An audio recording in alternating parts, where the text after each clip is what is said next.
Welcome everyone to our channel conceptual learners. आज हम KVS NVS TSSP TGT science की second part जो है मैराथन सीरीज़ का वो स्टार्ट करने वाले हैं। आई होप फर्स्ट सीरीज़ आपने देखी होगी और आपको अच्छी लगी होगी। चैनल को लाइक शेयर एंड सब्सक्राइब करें। So first question is the displacement of the object in a unit time is. Displacement of the object in unit time हमारा क्या कहलाता है? A speed, B velocity, C acceleration, D average speed. So जो velocity होती है वो हमारी क्या होती है? Displacement by time. Rate of change of displacement is velocity. So यहाँ पे बी ऑप्शन जो है वो यहाँ पे करेक्ट रहेगा। Now next question is who give the equations of motions for the first time. जो इक्वेशंस ऑफ मोशन है सबसे पहले किन्होंने दी थी? इसैक न्यूटन ने। सो ऑप्शन बी जो हमारा वो यहाँ पे करेक्ट रहेगा। जो तीन इक्वेशंस हैं वो कौन कौन सी हैं? v is equals to u plus a t. V हमारी जो है वो फाइनल वेलोसिटी होती है, u इनिशियल वेलोसिटी है, a एक्सेलरेशन है, एंड t टाइम टेकन है। सेकंड जो इक्वेशन है वो क्या है हमारी? s is equals to u t plus half a t square. यहाँ पे s हमारा जो डिस्टेंस का वर्ड है वो होता है। Third is v square minus u square is equals to 2as। तो ये हमारी जो थ्री इक्वेशंस ऑफ मोशंस है वो हैं। Now next question, the rate of change of velocity per second is known as. Rate of change of velocity per second को हम क्या कहते हैं? एक्सेलरेशन। सो ये ऑप्शन जो हमारा वो यहाँ पे करेक्ट रहेगा। यहाँ पे एक्सेलरेशन होता है हमारा final velocity minus initial velocity u divided by time. तो rate of change of velocity delta v by T, ये हमारा क्या कहलाता है? एक्सेलरेशन कहलाता है। Now next question, if the velocity of object changes from an initial value u to the final value v in the time t, the acceleration will be. क्या कह रहा है कि जो ऑब्जेक्ट की वेलोसिटी है वो चेंज हो रही है v minus you divided by T, तो एक्सेलरेशन क्या होगा हमारा? v minus by you divided by T. So A option जो है हमारा वो यहाँ पे करेक्ट रहेगा। एक्सेलरेशन हमारा क्या है? Rate of change of velocity divided so यहाँ पे चेंज कितना आ रहा है हमारा? v minus U delta v divided by T. So ये हमारा एक्सेलरेशन होता है। सो ए ऑप्शन यहाँ पे करेक्ट रहेगा। Next is what is the unit of acceleration. So acceleration जो है उसकी यूनिट होती है, SI यूनिट क्या होती है? Metre per second square. सो यहाँ पे ऑप्शन बी जो है वो करेक्ट आंसर रहेगा। Next, the unit of speed and velocity both is. Speed and velocity जो है दोनों की यूनिट सेम होती है, मीटर पर सेकेंड। ये इनकी SI यूनिट है। सो ए ऑप्शन हमारा यहाँ पे करेक्ट रहेगा। Next, a particle is moving in a circular path of radius r, the displacement after half a circle would be।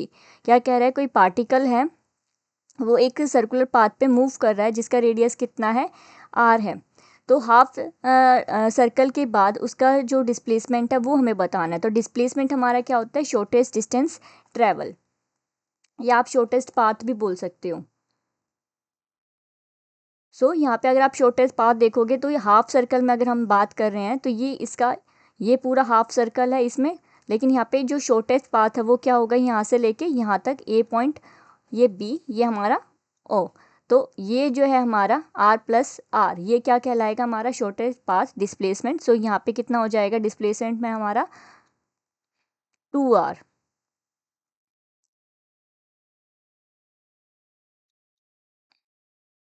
So option सी जो है वो यहाँ पे करेक्ट रहेगा।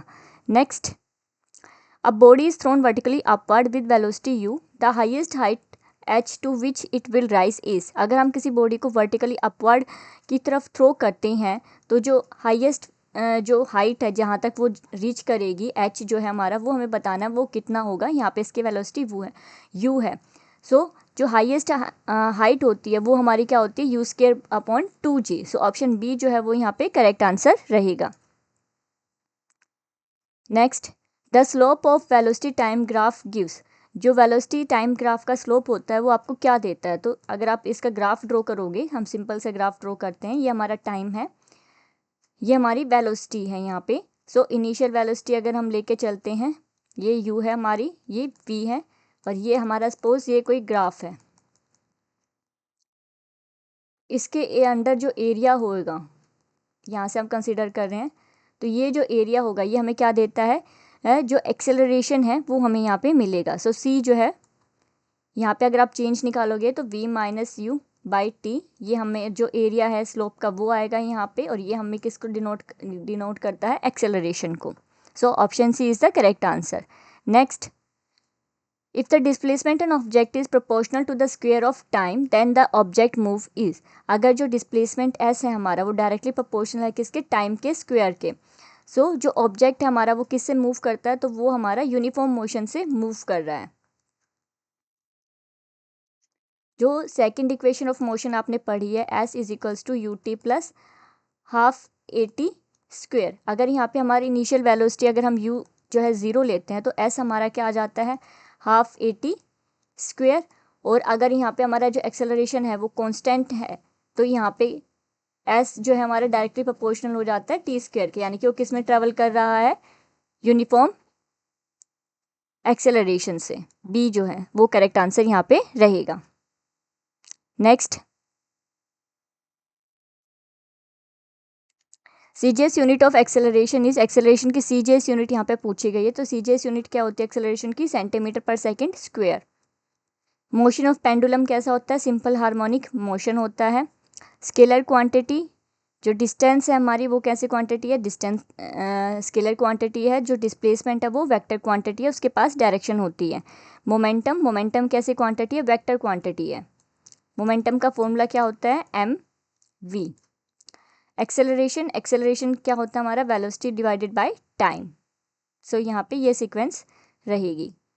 Now next, rocket works on the principle of conservation of momentum. जो rocket होता है वो थर्ड लॉ ऑफ मोशन पे वर्क करता है.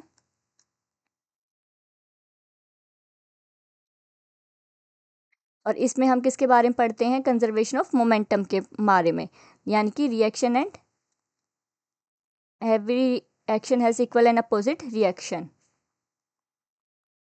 Acting on two different bodies. तो यहाँ पे हम मोमेंटम की बात कर रहे हैं. So option C is the correct answer. Next, among the equal size stone and a football the inertia will be higher of. Inertia जो है वो किसके डायरेक्टली प्रोपोर्शनल होता है, मास के डायरेक्टली प्रोपोर्शनल होता है. तो जितना ज़्यादा मास होएगा उतना ही ज़्यादा इनर्शिया होगा. तो अगर हम स्टोन और फुटबॉल में बात करते हैं तो जो स्टोन का जो मास होता है वो ज़्यादा होता है तो उसका इनर्शिया हाई होगा. तो यहाँ पे बी ऑप्शन जो है वो यहाँ पे करेक्ट रहेगा. Next, a batsman hits a cricket ball which then rolls on the ground. After covering a short distance, the ball comes to rest. The ball slows to a stop because कोई batsman है उसने cricket ball को hit किया और वो ground पे role होने लगी. थोड़ी डिस्टेंस कवर करने के बाद वो रेस्ट पे आ जाती है. वो स्टॉप क्यों हुई है ये हमें रीज़न बताना है स्लो होने के बाद. तो आपने जो फर्स्ट इक्वेशन है जो पढ़ी है, फर्स्ट लॉ ऑफ मोशन क्या कहता है कि कोई भी बॉडी जब तक मोशन में रहती है जब तक कि कोई उसको जो आउटसाइड फोर्स है वो उस पर एक्ट नहीं करती है. लेकिन यहाँ पे अगर हम देखेंगे कि जो बॉल है वो ग्राउंड पे क्या हो रही है, रोल हो रही है. तो रोल होने में क्या हो रहा है, उसका यहाँ पे जो अपोजिट डायरेक्शन है, बॉल हमारी इस डायरेक्शन में जा रही है लेकिन जो हमारा फ्रिक्शन है वो इस डायरेक्शन में एक्ट कर रहा है जिसकी वजह से वो रुक रही है, क्योंकि फ्रिक्शन क्या हमारे यहाँ पे अपोजिंग फोर्स है.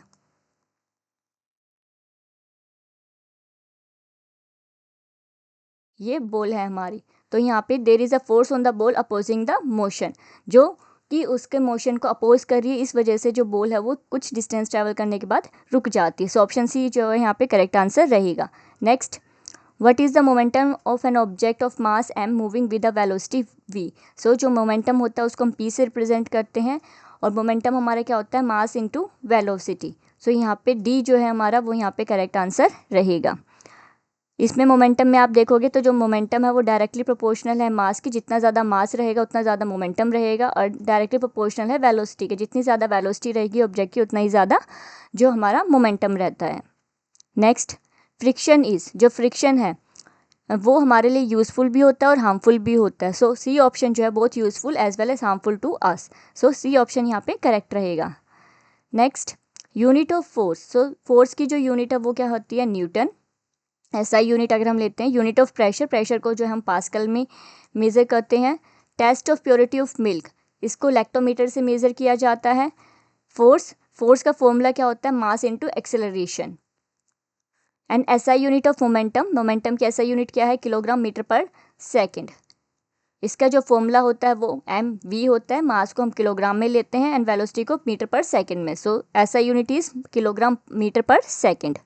Now next question, When an object is released from a height, its initial velocity is. अगर किसी ऑब्जेक्ट को आप हाइट से रिलीज़ करते हो, नीचे की तरफ लेके आते हो, तो इसकी जो इनिशियल वेलोसिटी है वो क्या रहती है, ज़ीरो रहती है। फाइनल वेलोसिटी जो है, जो भी आपकी यहाँ पे रहेगी, जिस वेलोसिटी से ये आया है वो रहेगी। तो इनिशियल वेलोसिटी यहाँ पे पूछा गया है u, तो u क्या होता है हमारा, ज़ीरो। ये हमारी हाइट है यहाँ पे जिससे ये नीचे आ रहा है, तो c जो है हमारा यहाँ पे करेक्ट रहेगा, उसकी इनिशियल वेलोसिटी ज़ीरो रहती है। Next, the relation between g and g is, जो रिलेशन होता है ग्रेविटी में और यूनिवर्सल जो ग्रेविटेशनल कांस्टेंट है उसमें क्या रहेगा, एक्सेलरेशन जो ड्यू टू ग्रेविटी। अगर हम यहाँ पे अगर इसको फॉर्मूले से आप निकालना चाहेंगे तो जो फोर्स होती है वो किसके बराबर होती है, जी मास ऑफ, अगर हम अर्थ का ही एग्जांपल लेते हैं तो अर्थ का मास, बॉडी का मास एंड देयर डिस्टेंस का स्क्वायर। लेकिन अब फोर्स जो है वो हमारी क्या है, mg है। यहाँ पे दोनों बॉडीज़ का मास एंड रेडियस, मास से मास कैंसिल आउट हो जाता है और जो जी हमारा निकल के आता है वो क्या आता है, gm/r²। सो ये रिलेशन होता है एक्सेलरेशन ड्यू टू ग्रेविटी और ग्रेविटेशनल कांस्टेंट के बीच में। सो ऑप्शन ए जो है हमारा वो यहाँ पे करेक्ट आंसर रहेगा। Next, by applying the universal law of gravitation the weight of the object on the moon will be. Moon के ऊपर बताना है कि किसी ऑब्जेक्ट का वेट कितना रहेगा। तो वेट क्या है, हमारी एक फोर्स है, जो फोर्स होती है वो अभी हमने डिस्कस किया, क्या होती है, gm दोनों ऑब्जेक्ट का मास एंड देयर डिस्टेंस। सो यहाँ पे जो वेट है वो हमारा क्या है, mg, इसको आप w भी लिख सकते हो, तो ये सेम यही आएगा। सो यहाँ पे क्या आएगा हमारा, जो डी ऑप्शन है, वेट फोर्स है हमारी gm/m अपॉन में r²। Next, the value of acceleration due to gravity, जो वैल्यू है एक्सेलरेशन ड्यू टू ग्रेविटी की, जी की वैल्यू वो किस पे डिपेंड कैसे जो है फ्लक्चुएट करती है, वेरी करती है। A is the same on the equator and the poles, B is least on the poles, C is least on the equator and D increases from pole to equator. So जो acceleration due to gravity की value है वो सबसे कम होती है equator के ऊपर, जैसे जैसे हम पोल्स की तरफ जाते हैं उसकी वैल्यू इंक्रीज होती है, और जो सेंटर होता है अर्थ पे उस पे जो जी की वैल्यू है वो ज़ीरो होती है। Next, the value of G in the law of gravitation, जो जी की वैल्यू है लॉ ऑफ ग्रेविटेशन में हमने बात करी है, F equals to G M divided by r²। तो यहाँ पे जो जी की वैल्यू है वो किस पे डिपेंड करती है, सो ये जो जी की वैल्यू है ये यूनिवर्सल है, ये ना तो हमारी मास पे डिपेंड करती है और ना ही रेडियस ऑफ अर्थ पे डिपेंड करती है। सो ऑप्शन जो डी है हमारा is independent of the mass and radius of the अर्थ। यहाँ पे आप कोई भी ऑब्जेक्ट ले सकते हो, किन्हीं भी दो ऑब्जेक्ट का जो है हम मास और उनके बीच जो डिस्टेंस है उसको लेके जी की वैल्यू निकाल सकते हैं। ये अर्थ के मास और रेडियस पे डिपेंड नहीं करती है। सो ऑप्शन जो डी है वो यहाँ पे करेक्ट रहेगा। Next, the atmosphere is held to the earth by, जो एटमॉस्फेयर है अर्थ का उसको कौन जो है अर्थ से कवर करके रखता है ब्लैंकेट की तरह। सो ग्रेविटी जो है वो अर्थ के एटमॉस्फेयर को हेल्ड करके रखती है। सो ऑप्शन ए जो है वो यहाँ पे करेक्ट रहेगा। नेक्स्ट, द वैल्यू ऑफ जी, जो जी की वैल्यू है वो कितनी लेते हैं हम generally, 9.8 metre per second square. Value of capital G universal gravitational constant, इसकी वैल्यू कितनी है, 6.673 into 10⁻⁻11 newton metre square kilogram per kilogram square. ये इसकी वैल्यू होती है यूनिवर्सल ग्रेविटेशनल कांस्टेंट की। Next, the value of ji at the centre of the earth is, जो value है एक्सेलरेशन ड्यू टू ग्रेविटी की सेंटर ऑफ अर्थ पे वो कितनी होती है, zero. The value of ji at the earth pole, जो पोल्स होते हैं उसके ऊपर उसकी वैल्यू सबसे ज़्यादा होती है, इक्वेटर पे इसकी वैल्यू सबसे कम होती है। The value of g on the moon, अगर हम मून के कंपेरिजन करते हैं जी का, तो जो अर्थ की ग्रेविटी है उसका 6th जो पार्ट है वो वहाँ पे जी की वैल्यू होती है। सो g/6, ये यहाँ पे सिक्वेंस रहेगी। Next, when a body falls freely towards the earth then its total energy, जब कोई बॉडी फ्रीली फॉल करती है अर्थ की तरफ जो तो उसकी जो टोटल एनर्जी होती है वो कांस्टेंट रहती है। सो ऑप्शन सी जो है हमारा रिमेन्स कांस्टेंट, ये यहाँ पे करेक्ट आंसर रहेगा। Next, in case of negative work the angle between the force and displacement is, अगर हम नेगेटिव वर्क की बात करते हैं तो जो हमारा एंगल है वो यहाँ पे कितना रहेगा, जो वर्क होता है वो हमारा क्या होता है, एफ कोस थीटा। तो यहाँ पे एफ हमारी फोर्स है, एस हमारा डिस्प्लेसमेंट है, कोस थीटा एंगल है। कोस थीटा अगर हमारा 180 रहता है तो हमारा जो वर्क है वो कैसे आता है, नेगेटिव वर्क आता है।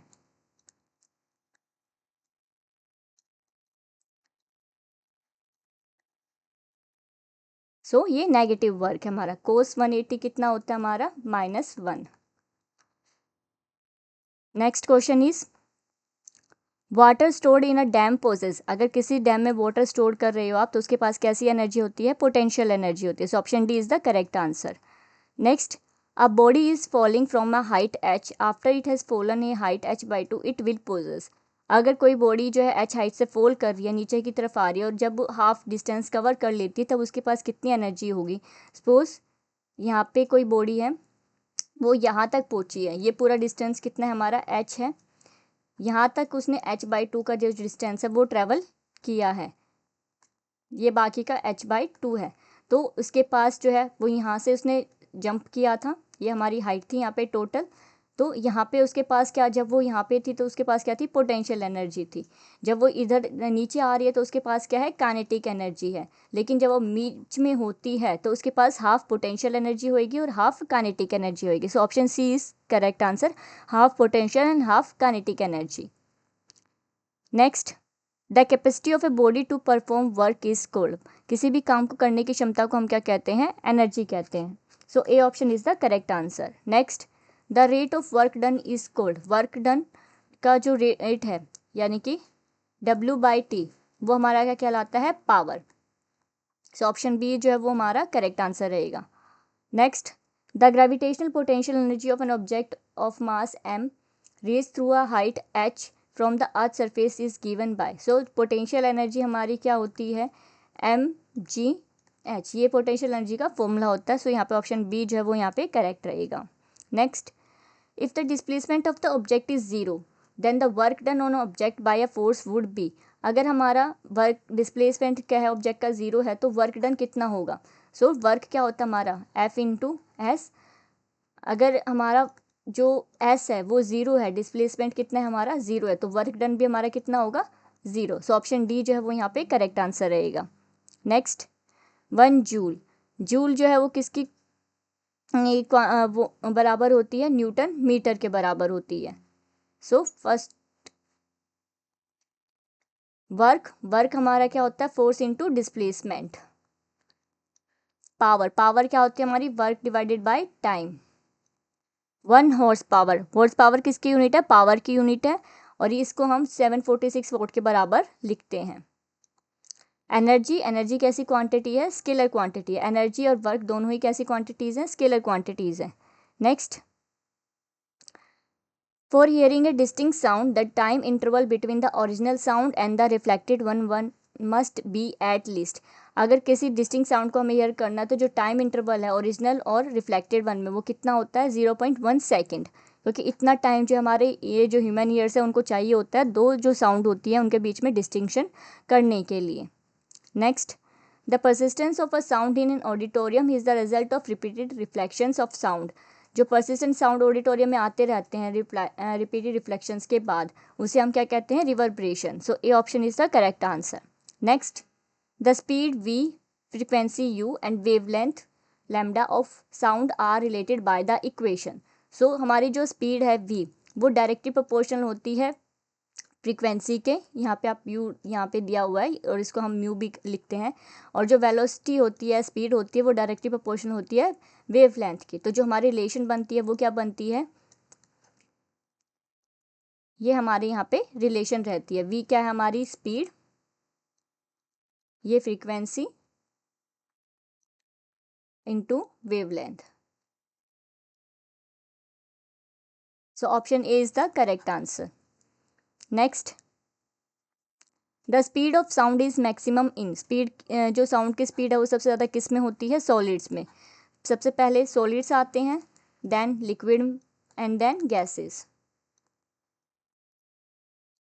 ये यहाँ पे सीक्वेंस रहती है। Next, our ears are sensitive to sound frequencies between, हमारे जो ईयर्स हैं वो कितनी साउंड फ्रिक्वेंसी के साउंड को सुन सकते हैं, तो बिटवीन 20 हर्ट्ज टू 20,000 हर्ट्ज की जो साउंड रेंज होती है उसको हमारे ईयर्स सुन सकते हैं, उसके लिए सेंसिटिव होते हैं। So option A is the correct answer. Which of the following waves are produce by bats, जो बैट्स होते हैं वो किस तरह की वेव्स को प्रोड्यूस करते हैं। सो बैट्स जो हैं वो अल्ट्रासोनिक वेव्स को प्रोड्यूस करते हैं अपने जो प्रे है उसको फाइंड आउट करने के लिए या अपना जो डायरेक्शन है उसको देखने के लिए। Next, maximum tolerable sound is, वो रेंज जिसको हम जो है टॉलरेट कर सकते हैं साउंड की, वो कितनी होती है 120 ही डेसिबल। डीबी क्या होता है हमारा, डेसिबल होती है। अगर इससे ज़्यादा साउंड है तो वो नॉइस जो है वो कहलाती है, और वो बाद में हमारे जो ईयर्स हैं उनको भी डैमेज कर सकती है। Next, sound waves are, sound waves कैसी होती हैं, A magnetic waves, B electric waves, C electromagnetic waves, D mechanical waves. So sound waves हमारी कैसी हैं, मैकेनिकल वेव्स हैं। इट मीन्स इनको क्या रिक्वायर्ड होता है, मीडियम रिक्वायर्ड होता है प्रोपेगेशन के लिए, need medium to propagate. Next, in sonar we use, जो सोनार की जो एप्लीकेशन है साउंड की, उसमें हम किस तरह की वेव्स का यूज़ करते हैं, अल्ट्रासोनिक वेव्स का यूज़ करते हैं। So A option is the correct answer. Next, sound travel in the air if, जो साउंड है एयर में कब ट्रैवल करता है, A particles of medium travel from one place to another, B there is no mixture in the atmosphere, C disturbance moves, D both particles as well as disturbance travel from one place to another. So जो sound होता है हमारा, actually में जो sound के particles हैं वो move नहीं करते हैं, उनके के जो डिस्टर्बेंस होती है सिर्फ वही मूव करती है, और वो भी किस उसमें करती है, compression rarefaction, compression and rarefaction, high pressure low pressure, high pressure of air then low pressure, इस तरह से जो साउंड की वेव है वो प्रोपेगेट करती है ये डायरेक्शन। तो so option C is the correct answer, only जो डिस्टर्बेंस होती है वो मूव करती है, पार्टिकल्स मूव नहीं करते हैं। Next, when we change feeble sound to loud sound we increase its, जब हम फीबल जो कम धीरी आवाज़ है उसको बहुत तेज़ आवाज़ में कन्वर्ट करते हैं तो हम क्या चेंज करते हैं, तो जो फीबल साउंड होती है ये, उसमें जो एम्पलीट्यूड होता है हमारा वो इस तरह का होता है, और जो लाउड साउंड होती है उसमें एम्पलीट्यूड हमारा इस तरह का होता है। सो हमने क्या चेंज किया, ये हमारी फीबल साउंड है, लो एम्पलीट्यूड है यहाँ पे, ये हमारी लाउड साउंड है, यहाँ पे हाई एम्पलीट्यूड है। एम्पलीट्यूड क्या होता है हमारा, जो हाईएस्ट पॉइंट है, ये जो है हमारा एम्पलीट्यूड कहलाता है, ये जो डिस्टेंस है ये क्या हमारा एम्पलीट्यूड है। तो जितना ज़्यादा एम्पलीट्यूड उतना तेज़ लाउड साउंड, तो हमने क्या चेंज किया, option B amplitude. Next, in the curve half the wave length is, half wave length हमें बतानी है कितनी होगी, तो ए कंप्लीट जो है ये एक वेव लेंथ है, इसका हाफ पार्ट या तो ए से सी तक होगा या सी से ई। ऑप्शंस में हमारे पास देखते हैं क्या क्या है, A B. So A B जो है वो ओनली 1 2 3 4 पार्ट्स में अगर हम डिवाइड करते हैं तो 1/4 पार्ट है, तो ये नहीं होगा। Option B B D, B D में आप देख रहे हो कि हमारे पास दो पार्ट्स आ रहे हैं, हाफ हाफ 1/4 1/5 टोटल हाफ बन रहा है, तो बी डी जो है हमारा वो करेक्ट आंसर यहाँ पे रहेगा, half wave length. Next, an earthquake produces which kind of sound before the main shock wave begins, जो अर्थक्वेक है वो अपने आने से पहले किस तरह के साउंड प्रोड्यूस करता है, तो वो इंफ्रासोनिक साउंड प्रोड्यूस करता है। Option B is the correct answer. Next, infrasounds can be heard by, जो इंफ्रासाउंड्स उनको कौन सुन सकता है, A dog, B bat, C rhinoceros, D human being. So rhinoceros जो है वो इंफ्रासाउंड्स को सुन सकते हैं। नेक्स्ट, फ्रीक्वेंसी बिलो 20 हर्ट्स, तो 20 हर्ट्स के बिलो जो फ्रीक्वेंसी होती है वो क्या कहलाती है, हमारी इंफ्रासोनिक साउंड। हार्ट बीट को हम किससे मेजर करते हैं, स्टेटोस्कोप से। थर्ड, मैक्सिमम टॉलरेबल साउंड कितनी होती है हमारी, 120 decibel. Frequency of 20 hertz to 20,000 hertz, ये क्या है हमारी ऑडिबल साउंड्स की रेंज में आते हैं। यूज़ ऑफ सोनार, सोनार का यूज़ किस लिए करते हैं हम, डेप्थ ऑफ सी जो होते हैं उसको पता करने के लिए। And the unit of intensity of sound, intensity of sound की यूनिट क्या है हमारी, डेसिबल। सो यहाँ पे ये सीक्वेंस रहेगी। Next, which one of the following is not a viral disease, इसमें से कौन सी ऐसी डिजीज है जो वायरल नहीं है, A dengue, B AIDS, C typhoid and D influenza. So dengue, AIDS and influenza तीनों ही क्या है, वायरल डिजीज है। टाइफाइड जो हमारी वो कैसी डिजीज है, बैक्टीरियल डिजीज है। सो ऑप्शन सी हमारा करेक्ट रहेगा यहाँ पे। Next, which one of the following is not a bacterial disease, इसमें पूछा गया कौन सी बैक्टीरियल डिजीज नहीं है, ए कोलरा, बी ट्यूबरक्लोसिस, सी एंथ्रेक्स, डी इन्फ्लुएंजा। तो ये तीनों ही जो है बैक्टीरियल डिजीज है। ये हमारी कैसी है, वायरल डिजीज है। सो यहाँ पे डी ऑप्शन जो है वो करेक्ट रहेगा। Next, which one of the following causes काला अजहर, जो काला अजहर है वो कौन करता है, A ascaris, B trypanosoma, C leishmania and D bacteria. So यहाँ पे सी ऑप्शन जो है लेशमैनिया वो क्या कोज करता है, काला अजहर।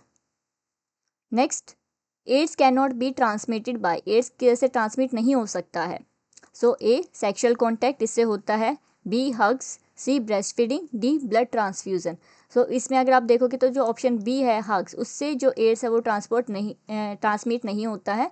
बाकी जो तीनों ही ऑप्शन है उससे हमारा एड्स जो है वो ट्रांसमिट होता है।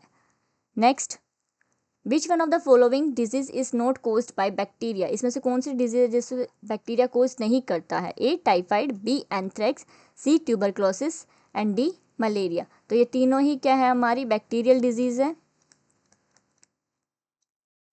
जो मलेरिया है उसको कौन कोज करता है, प्रोटोजोआ। प्रोटोजोमा भी क्या आता है हमारा, प्लाज्मोडियम। सो ऑप्शन जो डी है वो यहाँ पे करेक्ट रहेगा।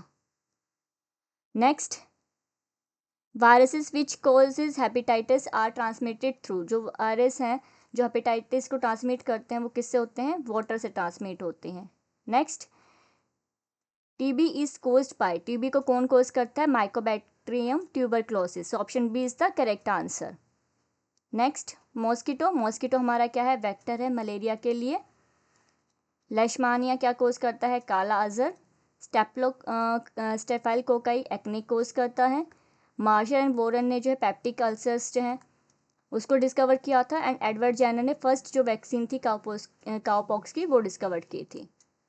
Now next, which of the following bacteria responsible for the nitrogen fixation, कौन सा बैक्टीरिया रिस्पॉन्सिबल होता है नाइट्रोजन फिक्सेशन के लिए, rhizobium. Option C is the correct answer.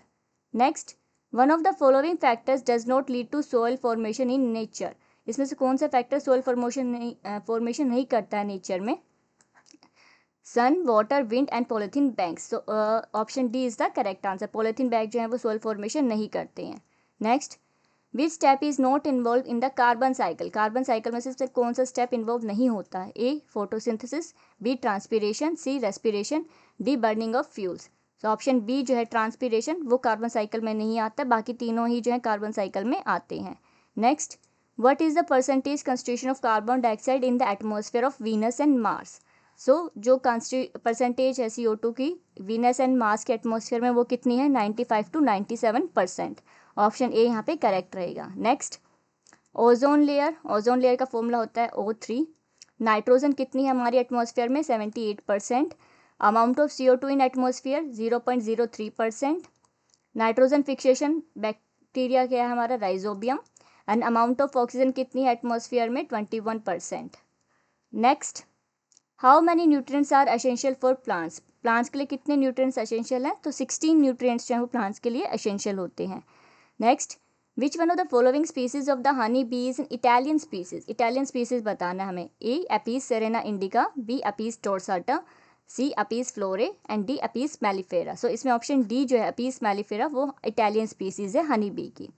Next, which of the following are Indian cattle, Indian cattle कौन से हैं इसमें से, A first is Bose indicus, second Bos domestica, third Bos बुबैलिस।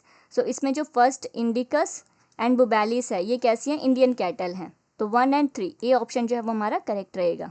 Next, the hybrid breed of buffalo yielding maximum milk, जो hybrid breed buffalo की जो सबसे ज़्यादा दूध देती है वो कौन सी है, A Jamunapari, B Murrah, C Sahiwal and B Barbari. So यहाँ पे जो मुर्रा है ब्रीड बफेलो की वो सबसे ज़्यादा मिल्क प्रोड्यूस करती है। Next, the breed of cow gives more milk, cow की कौन सी ब्रीड है जो सबसे ज़्यादा मिल्क देती है, तो वो कौन सी है, साहिवाल। सी डी ऑप्शन यहाँ पे करेक्ट रहेगा। Next, this hybrid breed of the hen has the world record of laying eggs, hen की जो ब्रीड पूछी गई है, सो वाइट लेगहॉर्न, नॉर्का, कड़कनाथ, बसरा। सो यहाँ पे वाइट है लेगहॉर्न जो है वो मैक्सिमम लेगिंग ब्रीड है हैन की, ये ऑप्शन करेक्ट रहेगा।